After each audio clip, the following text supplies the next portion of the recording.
Hi, I'm Stephen Talmy. Let's look at how to do collaborative editing using the Flow panel for Adobe Premiere Pro. Our new panel brings the power of Flow right into the Adobe editing experience. We can browse media, we can search, and we can edit our content. Right now I'm in the middle of an edit and I have a rough cut that I want to get reviewed. So what I'm going to do is quickly upload this to Flow.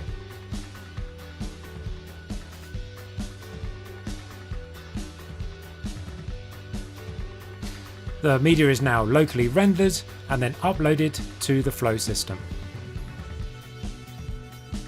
With that uploaded, let's switch to a remote user using our Airflow interface.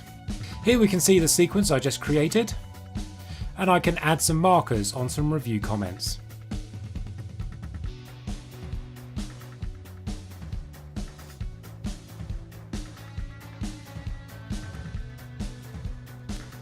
With that done, let's switch back to the editor in Premiere. We can go to the Review tab, look at my previous project, and I can see the same content with all the markers below. I can see that I have a comment to remove this section and add a section for the dad and the child. Let's go and find those clips now.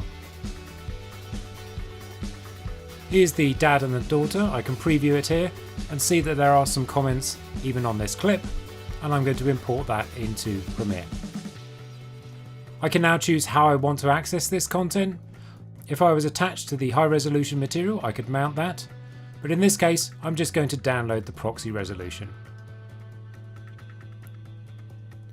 Let's preview that clip now, and we can see that all the markers have been imported.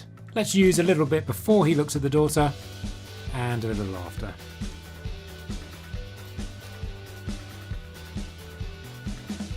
And now I'm going to remove this section.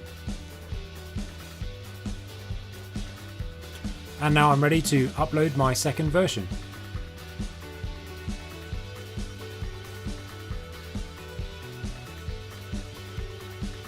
There's loads more that we can do inside of our panel and also inside of the rest of the Flow tools, but hopefully that gives you a good flavour of some of the workflows.